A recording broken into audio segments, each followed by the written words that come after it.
So, welcome everyone. My name is Jenny Lorca, and my pronouns are she, they, and sha. And welcome to the Canadian Arthritis Patient Alliance second installation of our Lived Experience webinar series. Today, our panel discussion is called Navigating Health and Healthcare with our guests, Louise Crane, Matt Smith, Marcia Lopez, and Miranda Miller.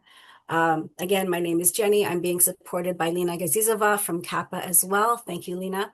And as someone who lives with arthritis, I'm also grateful to be one of CAPA's board members and the moderator for this conversation. My family and I are uninvited guests and settlers of color on the traditional, unceded, and ancestral lands of the Coast Salish First Nations in what is colonially known as the Greater Vancouver area in BC. This area where I currently live, work, play, love, and grieve is home to many First Peoples, including Métis and Inuit, namely the Stalo, Katzie, Kwantlen, Kwikwetlem, the Kikite, the Semiahmoo, and the Tsawwassen nations. And they used to use the Salish Sea. They used to use the Salish Sea to traverse to the Staulo River as routes of trade and connection and communication. So I'm humbled to and grateful to the lands and the stewards that have welcomed us, that have shared bread and wisdom and knowledge and support. And as I've seen people putting where they are situated as well in the chat, I appreciate that you're taking this time to reflect where you're from. I also want to take a moment to pause and reflect and remember all of those who've been impacted in this last week by the events in Tumbler Ridge in BC and in Kittaganzigi in Quebec. I I think that when unspeakable events take us and shake us in this way, that it's imperative that we continue to turn to community for support. And so we at CAPA are grateful for your presence today and for showing up for all of us in community. Now, some housekeeping items to get started before we get started. Please be aware, as you were coming in, please be aware that this webinar is being recorded and it will be uploaded to CAPA's YouTube channel and website. I or Lena will be posting the link in the chats at some point. We'll also be writing up a takeaway document, which is probably in the form of an infographic that will succinctly capture the essence, the key points, and the resources from our conversation today. I want to reassure you that no personal identifiable information would be shared if you do contribute to this conversation. So, and also, I also want to invite you to add your questions and comments to the chat as we go, and both Lena and I will be watching for them. And there have been a number of questions that have been submitted in advance. So thank you to those of you who reached out to us. The lovely thing about today, as you can see, is that even though it's technically a webinar, we've set it up as a meeting so that we can be in community together, which means that we can see each other if you choose to put your cameras on. And as I said, the chat is enabled. So again, please feel free to add your comments and we will get to as many as we can. And should you choose, we invite you to turn your camera on. But more importantly, we want to invite you to show up as you are, because you are welcome here as you are, however you need to show up. And if that means attending to your needs. And if that means, you get up, you lie down, you have a glass of water, you shift and move, or you even have to leave, that's okay. Because as I said in the beginning, this session is being recorded and a resource will be made available later. So let's get started. Before we share our experiences with navigating health and healthcare, I'd like to take some time to welcome our panel, Louise Crane, Matt Smith, Marcia Lopez, and Miranda Miller. So we're so glad that you said yes to being with us today. So Louise, how about we start with your introduction first, and then we'll go in alphabetical order from here. Hello, I'm Louise Crane. I'm a Métis of Cree and Anishinaabe heritage. And I have been working with CAPA now. Oh, Lena, can I say 20 years almost? Oh yeah, probably At least. easy. Yeah. Yeah. So it's been a really lovely journey.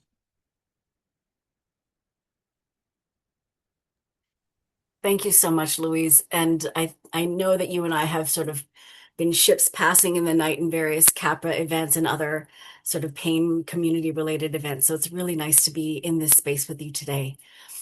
Thank you. Matt, how about we?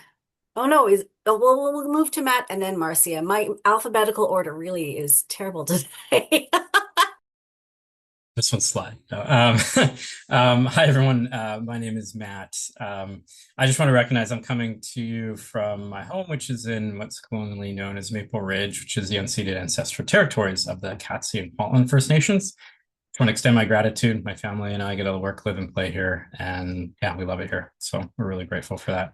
Um, yeah, I'm a nurse by training. I'm coming to you kind of from a lens of chronic pain. I've worked in chronic pain for about 15 years now in a variety of ways.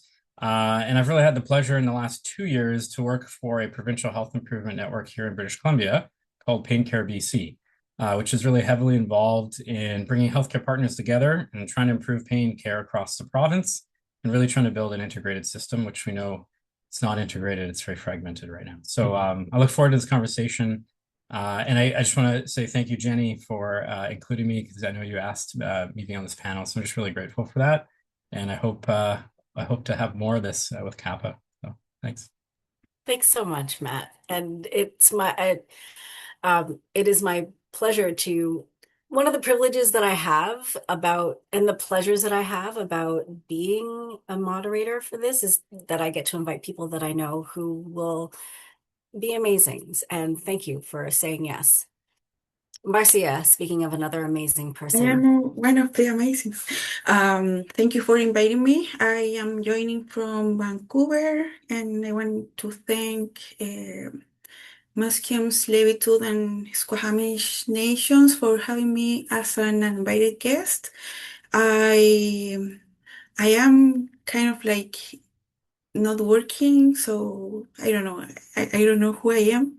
This time is kind of like a lot of pain, a lot of frustration, and it's been very challenging, kind of like being in a migrant immigration progress and having this disability that kind of like stop everything for me. I am a mother of three daughters, beautiful daughters. The little one is 20 years, so I kind of like out of their lives. But always worried what is happening in my home country, Chile. And happy to be here. Thank you for the organizers, CAPA, Jenny, Lena, Luis, Lori. So thank you for having me.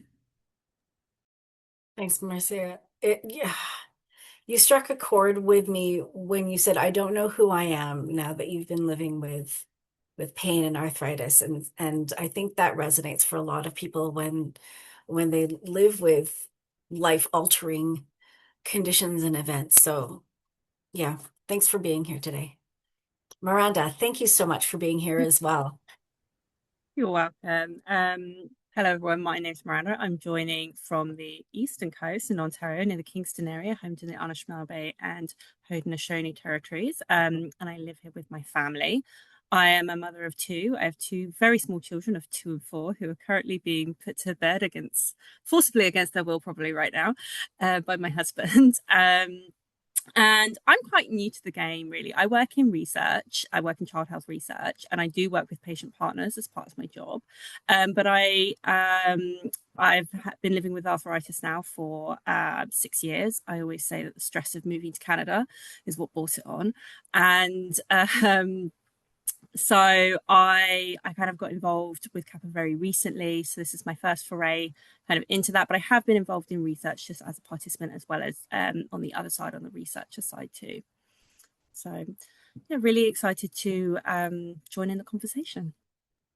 Thanks, Miranda. It's really interesting when you straddle two sides of the two roles in the same realm, right? Like patient partner as well as a researcher to and I think that the research that you do benefits. I think it's a mutual relationship that the patient research partners that you work with benefit from you being there and vice versa. So thank you for for bridging those worlds.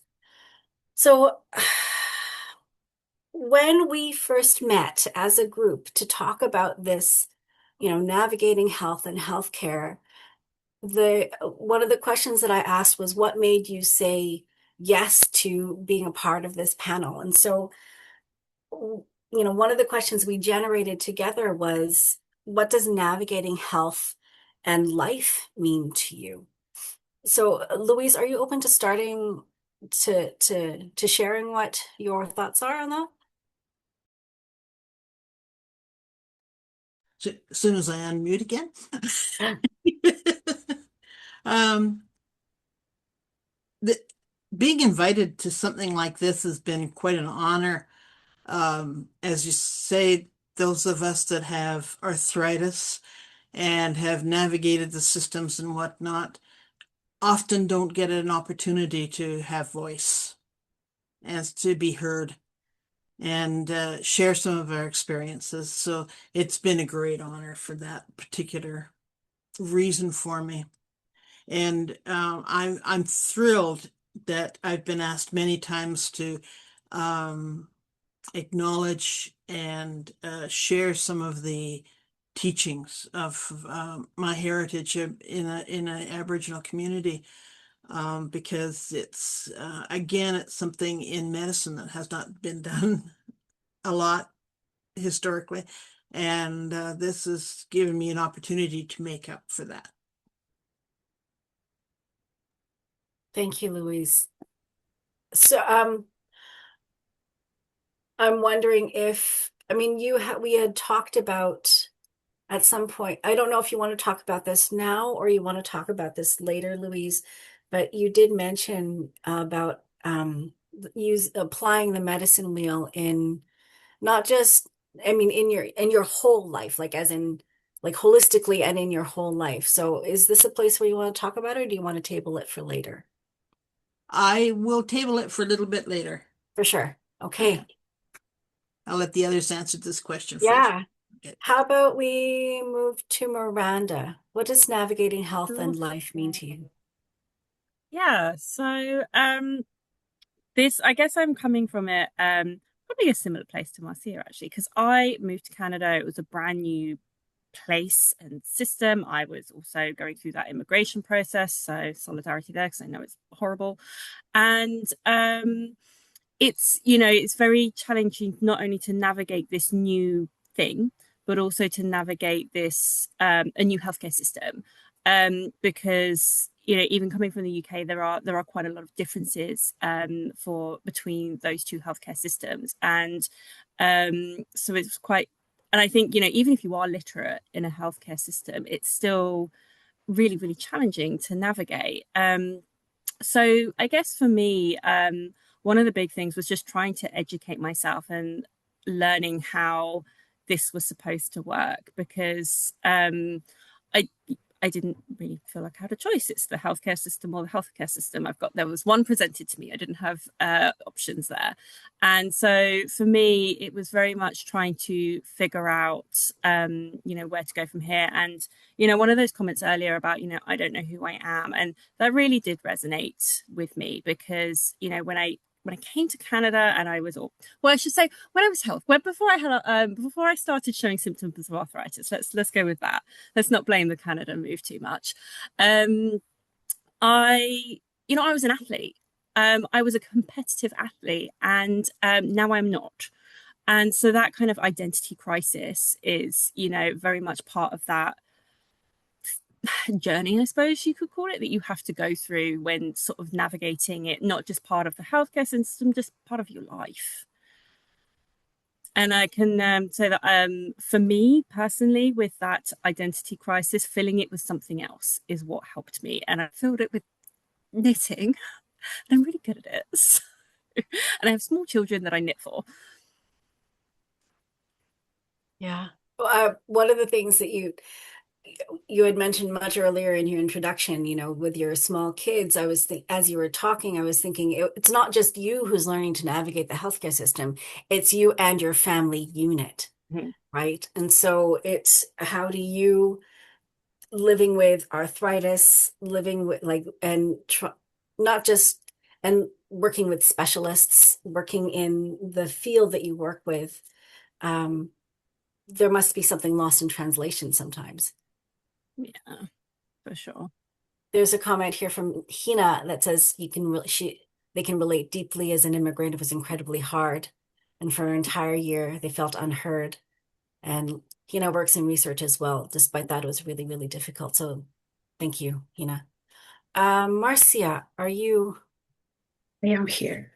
I was kind of like trying to remember exactly how much time I am here. It's kind of like 4 years and a half. I came to Canada kind of like running away from domestic violence.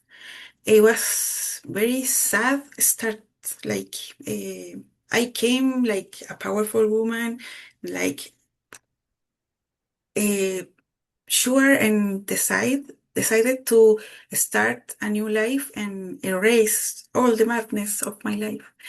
And everything was going well. Relatively, I volunteered a lot. I made my community.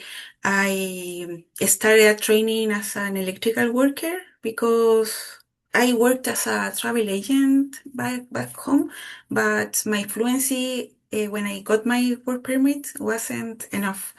So the first month I work as an electrical worker, my steel toe boots make the immediate impact, and I started feeling the pain in my left leg. And I went to the doctor. The doctor told me, okay, you have premenopause symptoms, so take ibuprofen and go to swim.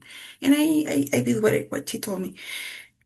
After 6 months, the pain was increasing. I started limping. So I say like, no, this is not that easy.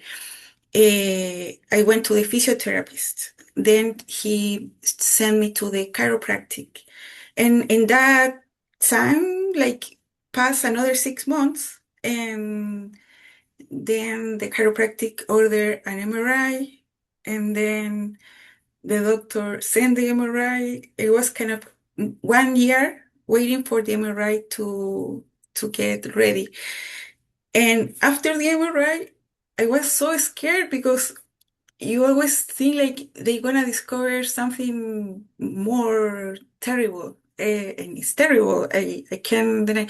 I was diagnosed with osteoarthritis, severe of osteoarthritis, and different other things that I don't remember.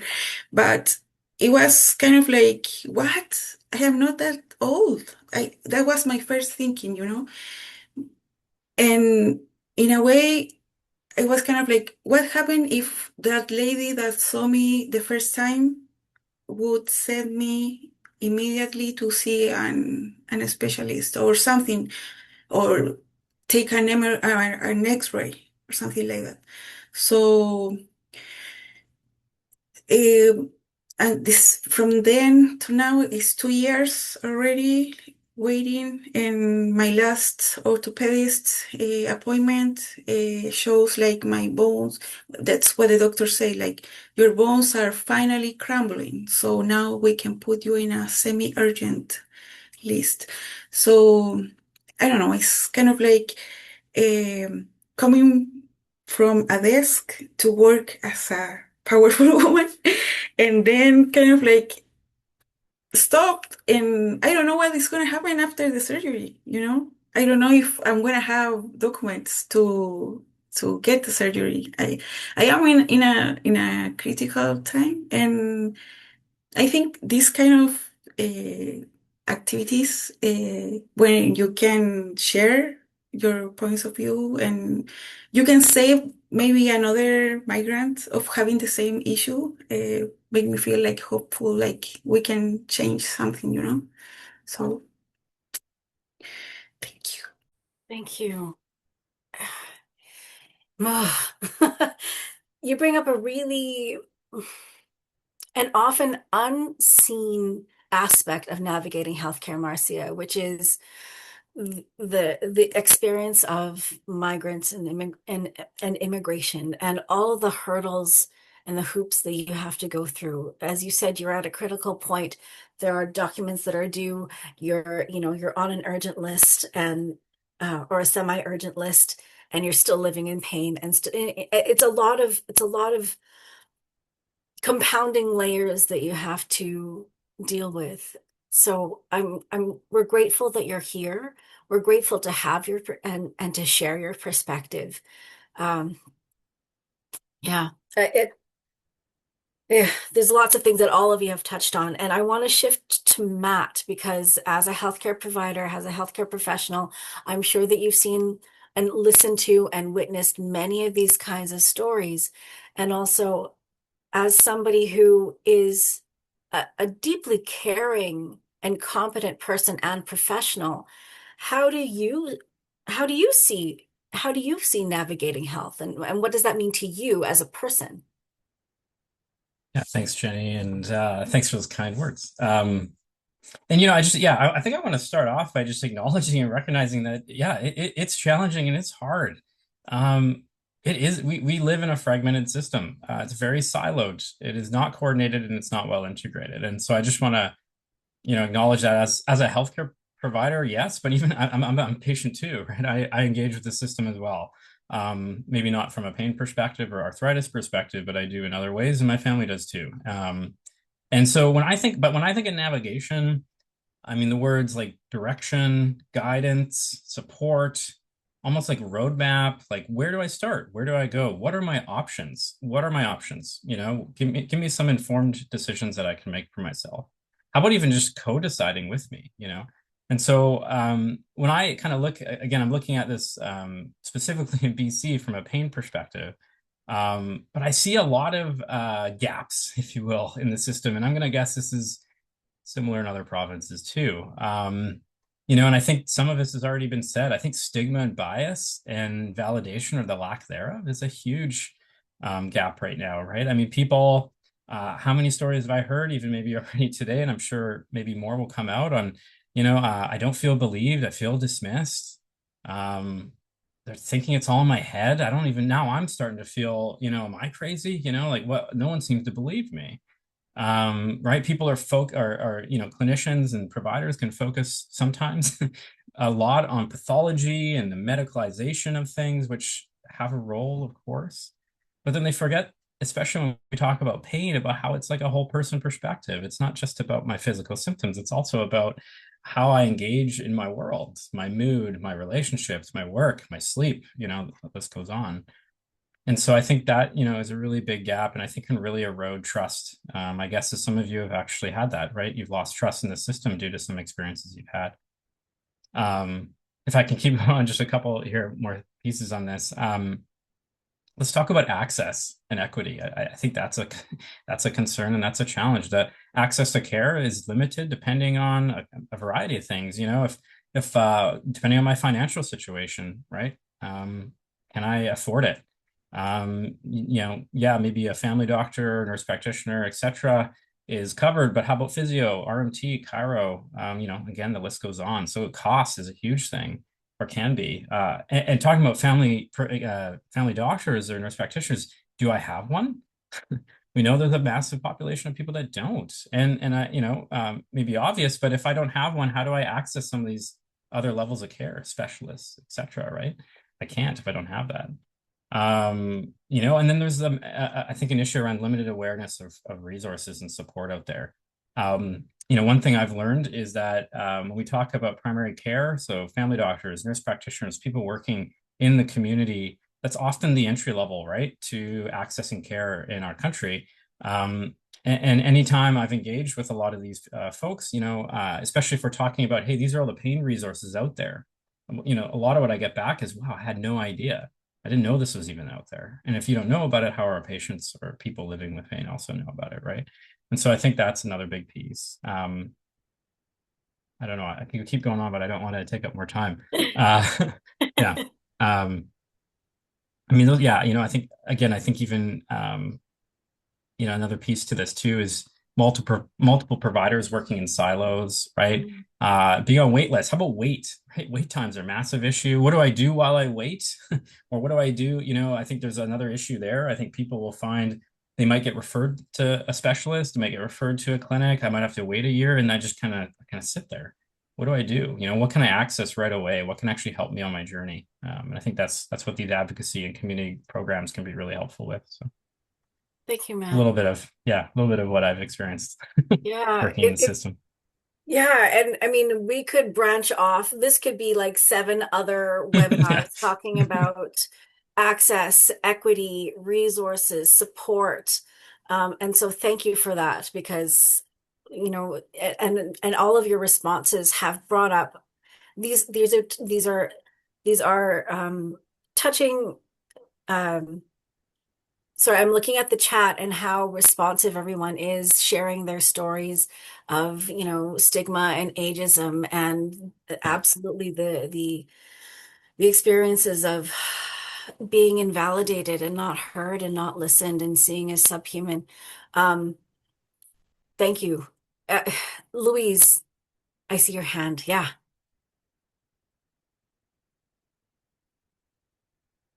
You're muted. Sorry. This is an opportunity where I think I'm ready for my wheel, if that's okay. Today, I wanted to talk a little bit about, because when I first got arthritis, I had such severe pain in my knees, and it was, I went to at least 9 doctors, and each one dismissed me as a drug seeker because I was Aboriginal. If I left off the form, at the end, I just left off the form where you put your identity. I left off, I just said nothing. And then I got the service I needed. And before that, nobody would treat me or take me seriously or let me be heard because of coming from an Aboriginal community. And it was just a drug seeking. So one thing I did in my perspective is I looked at the medicine wheel, and I went back to my native roots. I gave up on Western doctors altogether because of that, treatment and whatnot. And I went back to my roots, as it were, as sought out the advice. And I learned about the medicine wheel. And as I learned more, and I'm continually learning more, it's not something that you can say right away in 5 minutes. I can explain it or whatever. It's a lifetime experience. So I'm going to challenge you that if you got pen and paper handy, and I realize in a webinar we always don't, but if we do, I want you to draw a circle.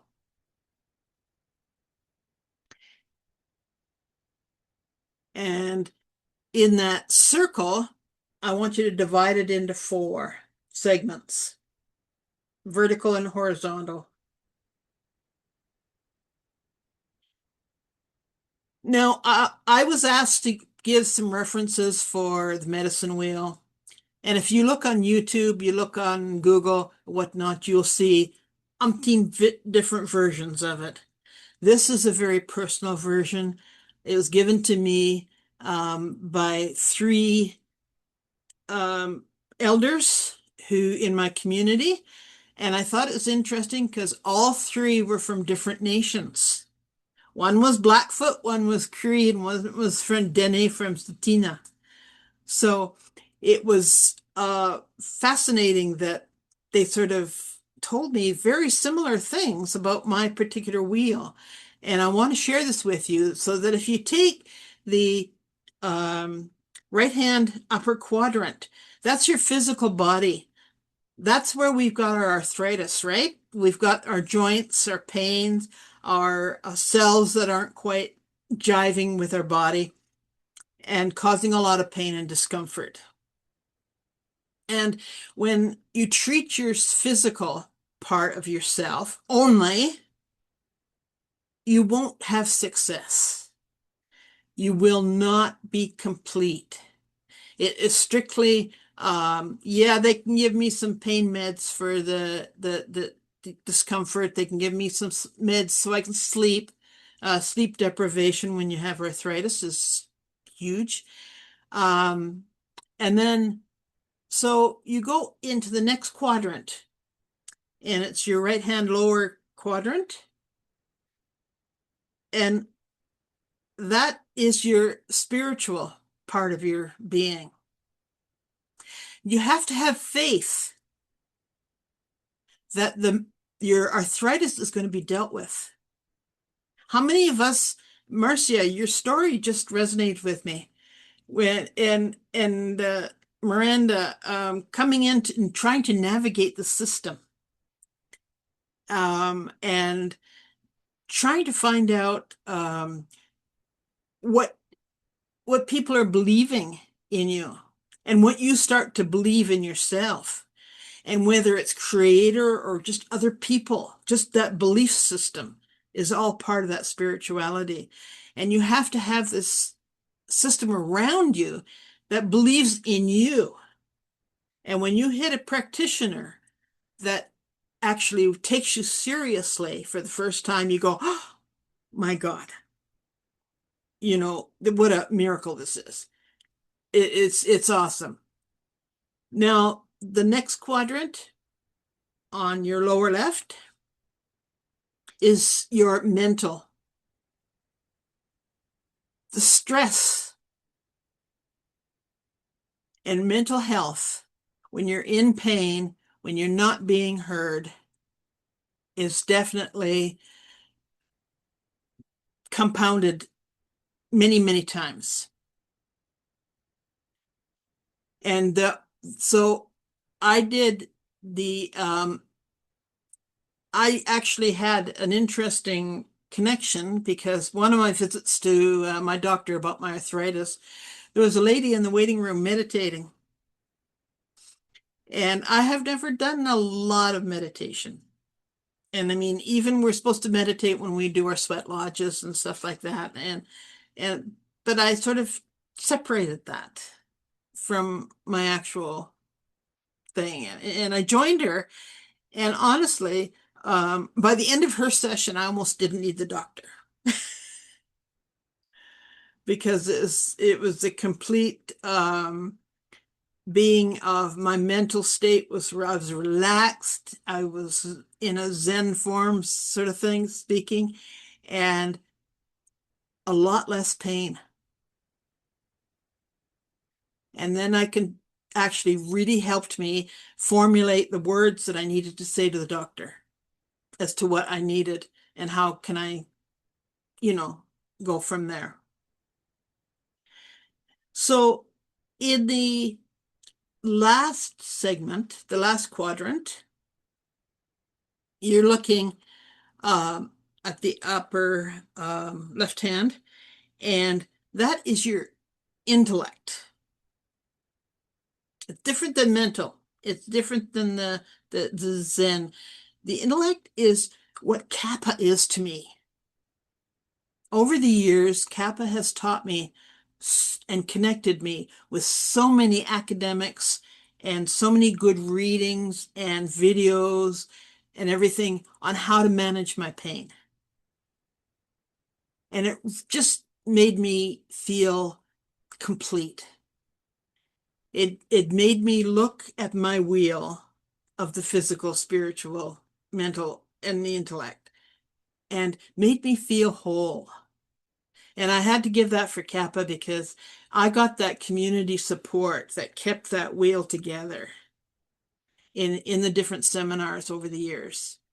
And the more you know. And I mean, I'm a health professional. You know, I'm like Matt. Or used to be, well, I guess I still am, an RN. I was a nurse practitioner for many years. And I'm going to really date myself. It was during the Vietnam War.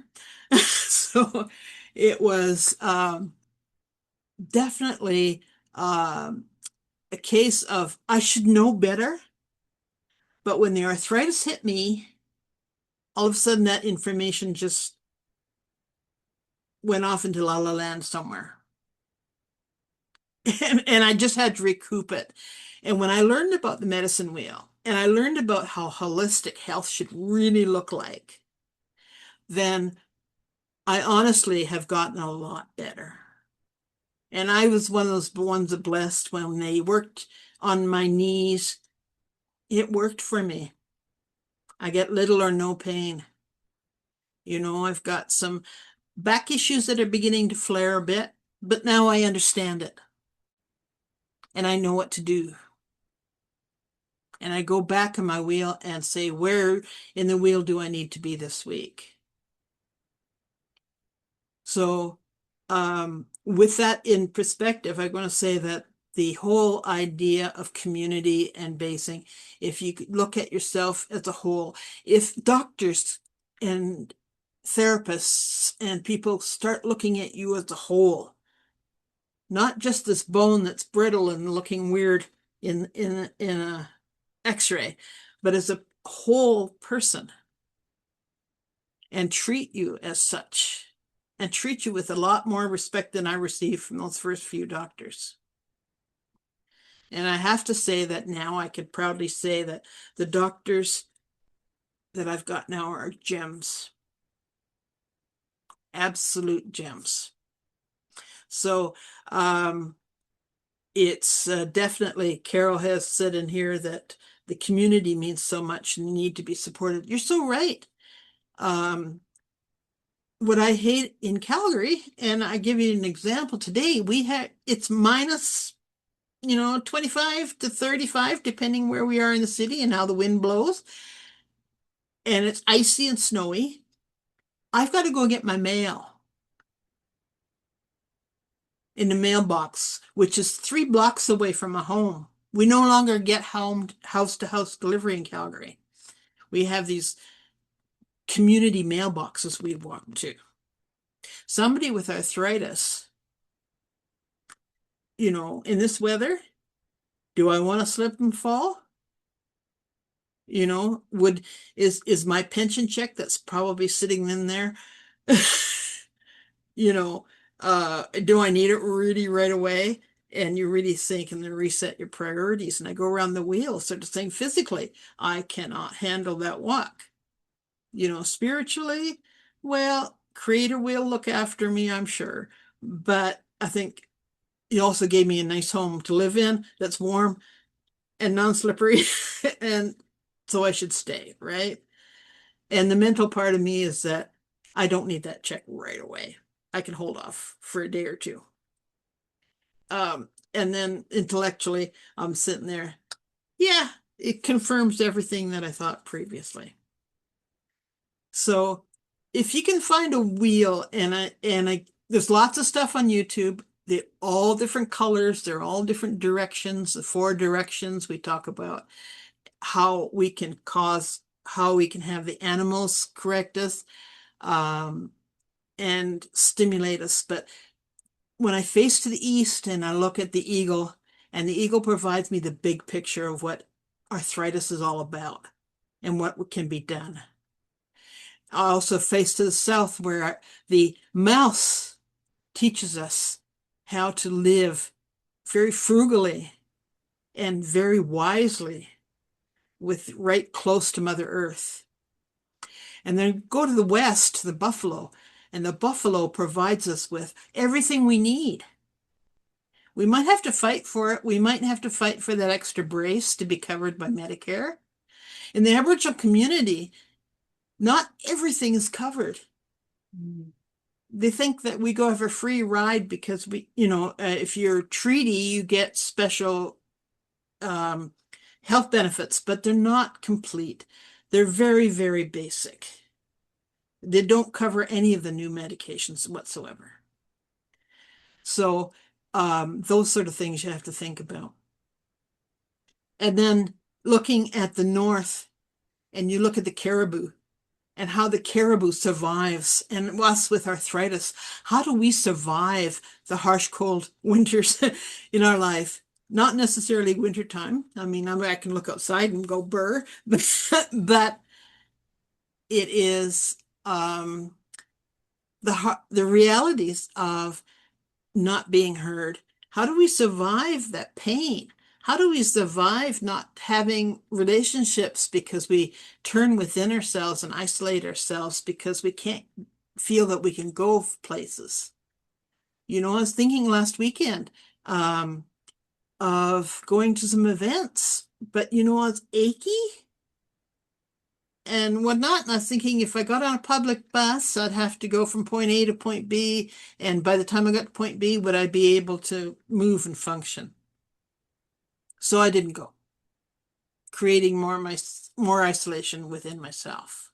And we, with arthritis, do that. Yeah. So I want to thank you very much for this time. Thank you so much, Louise. Thank you. You've given us an incredible teaching and shared with us an incredible gift, and I could listen to you for 3 hours. And unfortunately, we have 20 minutes left, 15 minutes left. You brought up, like all of us, you brought up a lot of, one, I've never heard the medicine wheel practically applied in that way. And two, you brought up some very poignant and very real issues of inequity, particularly among Indigenous communities, which touches back on what Matt was saying about access, stigma, equity, and care. But I appreciate how you brought everything back into what community is and how CAPA is part of the community that sustains that piece of the medicine wheel for you. I want to shift to let's talk about resources. Let's talk about what helps you better navigate. Because Matt, I think you touched on this too about supports and guidance and direction and options. So can I go to Miranda? Would you be open to talking about what helped you navigate and perhaps even touch on a couple of resources that helped you? For sure. So, kind of like everyone's been saying here, like we've been hearing, when I first started getting pain, I went to my family doctor, and I will say that that initial interaction was actually a really positive one for me. I had a really wonderful family doctor at the time. She's since unfortunately retired. And she immediately referred me to a rheumatologist. She ordered x-rays, she did blood work, she did all of the things she should have done, which was correct. She listened to me and she heard me. And I was very much going into that appointment with the expectation that I would be told that, no, the pain is all in your head, because at the time, I was in my early 30s. This was before I had children. And so arthritis definitely was not on my radar. Now, unfortunately, COVID happened, and so my seeing a rheumatologist was delayed significantly. But certainly that first interaction was such a positive one for me. Now, admittedly, things went a little bit downhill for me. I had some really challenging times with my pregnancies. When I had my first pregnancy, my arthritis was completely out of control, very much dependent on like walking aids, that kind of thing. And I found the care that I received was very disjointed and very challenging to navigate, in that nobody actually said to me, you're going to have a baby. What is your plan? Because you can't walk up the stairs right now. And, what are you going to do? How are you going to make sure that you're safe? How are you going to make sure that your baby is safe? And unfortunately, I had to learn a lot of those things the hard way. That, on bad pain days, you shouldn't be walking up and down stairs holding a baby, because when you fall, it kind of sucks. Um, and so, and it wasn't until actually much later, after my second pregnancy, so I really did go through that learning journey in two spectacular ways, where I found the CAPA website just completely out of chance, and I found some of the resources on there, and I will say they were so validating, particularly the ones about parenting, which I was particularly drawn to, because I thought I would have really enjoyed not learning some of the things that I had to learn the hard way, like how to not partially dump your child into a car seat because you dropped them. Like, when you're lifting a wet child out of a bath, because, they're slippery little suckers when they're wet. How to not do that in a way that is going to mean that your baby is unsafe because it's water and it's a baby. Those kind of things, it would have, because there's a lot of parents here when you're in the thick of it and you've got a small child, you can't stop functioning because you're in pain. You have to see to your baby's needs, and you are sleep deprived and just kind of figuring out the parent thing. So when you have that added thing on top, I think for me, it would have been super helpful to have some education around that, or just even to someone to say, plant the seed to think about it. And I think that certainly, it's one of the reasons why I said yes today, because I really do think that if people out there don't have to learn things the hard way, then that's a really, really good thing. Yeah. Thank you. My babies are fine though. They're good. They've got their limbs, they've got their teeth. They are good. Before we move to Marcia, Matt, I was wondering if you had a response for that, because again, these are stories that I mean, with Pain Care BC, I know that you're working with bridging those gaps. And you see these gaps, you've worked in these gaps. These are not new, unfortunately, new stories to you. How do you, as a healthcare provider, seeing the gap of awareness and education in other healthcare providers, how do you increase awareness? How do people don't know what they don't know. Yeah, no, that's a great question.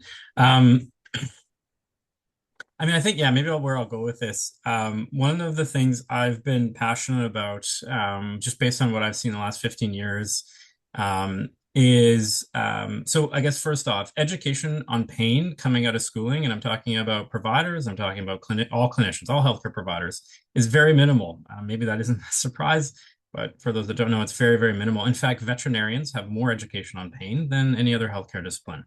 So that's an issue.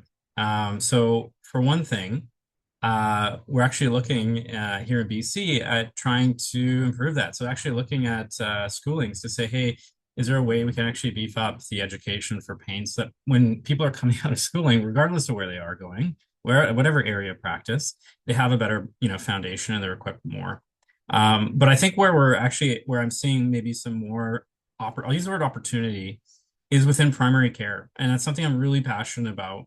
And when I say primary care, I'm talking about family doctors, nurse practitioners, allied health physios, OTs, RMTs, etc., nurses. There's an opportunity, I think, to better equip them with, what's actually out there. What are things at your fingertips that you can give people early on in the journey? How can you reassure people? How do you talk to people about pain? How do you communicate with them? What are the questions we should be asking? How about asking things like, what's important to you? What matters to you? Let's talk about what you can do. Let's not just always talk about what you can't do. So a lot of this kind of knowledge in education, although maybe should seem a little bit more something, I don't know, that should be focused on, it just isn't. So I think, again, just what I'm saying is that I'm seeing, organizations like ours, but also Pain, big plug here for Pain BC. They've been hitting this drum, I think, for a very long time, trying to educate providers and clinicians in the primary care space. And I think that's really where we're going to see that. So public awareness, physician awareness, but also clinician awareness too, across the board. And I think, yeah, it's going to take that community and it's going to take, I think, a big effort, but I think there's a lot of opportunity in place for some, to see some good outcomes, I guess, is what I'm trying to say. Yeah, and I mean, I'm hopeful for these Yeah, shifts, right? I'm me hopeful for too. these shifts on both ends because the more awareness and education that we've alluded to so far, the more advocacy we as people with lived experience and community members have with through organizations like the Canadian Arthritis Patient Alliance, Right. through Pain Canada, through Pain BC, then we can go into our conversations with our healthcare providers armed with Yes. communication skills, Right. education, research to be able to bridge that gap. And I Right. mean, it's a tough, it's a leap. And at the same Yes. time, as somebody who is a patient educator with like medical students at UBC, I know that these shifts are happening. It's Yes. Correct. freaking slow, like Right. research. There was a question about research that is slow, but yeah, and It, absolutely. The lack of provision of resources, Carol. Yes, absolutely. if I can just quickly say one more thing, sorry, just Yeah, yeah. yeah, a psychologist I used to work with came up with, or I don't know, first heard this term from him, was, it hurts less when we work together. And so, Mm, yes, like we, community organizations, CAPA, Pain BC, Pain Canada, healthcare provider, if we work together on this, this is where we can really start seeing change. And to your point, primary care providers and clinicians are actually quite interested. They're saying, hey, we want more of this, actually. We want to help people. We want to know where we can direct some of this. Because you know what? We're lost too. That's the thing, is they're lost in this as well. And so I think that, just to hit on that note, lastly, that gives me hope too, that the system, although fragmented and siloed, that's why I think there's a lot of opportunity, and I think we're starting to see that, which is really cool. Anyways, thank you. Uh, I see a comment that Hina made about, and this has also been echoed throughout the chat too, is this idea of, and Marcia, you've also spoken to this about you're too young, these impressions that people have, or that our healthcare providers have, that we are too much this or not enough this to be able to be experiencing this, right? Where am I going with this? But I want to acknowledge that this is and has been happening to you, and my hope is that we, as a community, providing community resources, coming together and having the good conversations with the people who will and can listen, will begin to change that. Marcia, I'm deeply curious. I know that we have 5 minutes left, but we haven't heard from you in a while. I am curious what has helped you navigate the system, because there was a question from one of our participants that asked, like, well, how do newcomers like, how do you navigate a new diagnosis? How does a newcomer to the system navigate? What has helped you? I am having like therapy, like mental health therapy Mm, since I arrived. Um, I think kind of like take a bath every day. Um, Sometimes you don't want to move, sometimes you don't want to do anything, and mhm, it make myself like go to the shower is kind of like something that helps me a lot. There is a time frame between I take my morning pill and half an hour after, something like that, that I feel a little bit better. So I kind of like uh, take advantage of that good feeling and do as much as I can. I keep volunteering with one of the organization I was volunteering before. They allow me to do it online. I kept my contact with my union. mm, I am part of the committee of Minority Caucus, and I try to. I've been studying during this time also. It's something like related what Matt said, like systems don't change in one day. They take 10 years, 15 years. And sometimes when it's rotten in the base, you have to start all over. And it's easiest to change what is already set, you know? So I don't know. I think keeping in contact with people, setting kind of like a routine and staying in bed if I can, I can deal with my pain.